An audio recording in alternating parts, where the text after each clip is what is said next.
Indigenous Citizens chronicles Native Americans' extraordinary resilience and resistance to colonialism, coercive government assimilation programs, and white Americans' backlash against their treaty rights from the American Revolution to the 2024 election.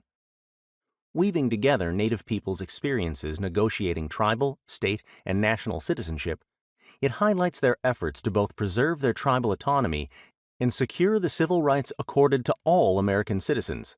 A dual citizenship codified in the 1924 Indian Citizenship Act, which granted U.S. citizenship to all Native Americans and Alaska Natives whether they wanted it or not.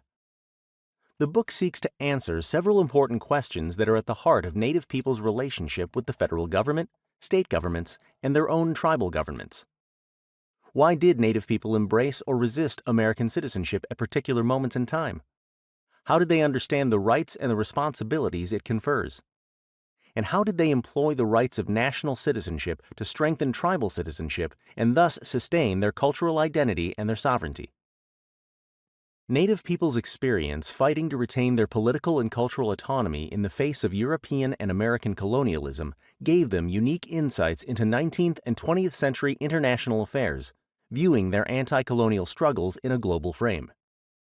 In 1847, for example, Choctaw and Cherokee forcibly relocated by the United States from their ancestral homelands to Indian Territory, present-day Oklahoma, during the so-called removal era of the 1830s, sent aid to Irish people suffering from the Great Famine that forced thousands to leave their homeland. A Cherokee newspaper stated, "Although we may never receive any pecuniary benefit or aid in return, we will be richly repaid by the consciousness of having done a good act, by the moral effect it will produce abroad." Cherokee and Choctaw donors considered themselves part of a larger community of people contending with privation, trauma, and subjugation. The following year, Seneca in New York State devised their nation's constitution, inspired by revolutionary movements in France and elsewhere, seeking independence from tyranny and access to democratic rights. Native American activists and intellectuals articulated their internationalist perspectives more fully and frequently in the 20th century. As World War I raged, the Seneca anthropologist Arthur C. Parker wrote that American Indians were willing to enlist in the fight for the rights of the smaller nations and the freedom of humanity. Challenged, the Indian has responded and shown himself a citizen of the world and an exponent of an ethical civilization wherein human liberty is assured.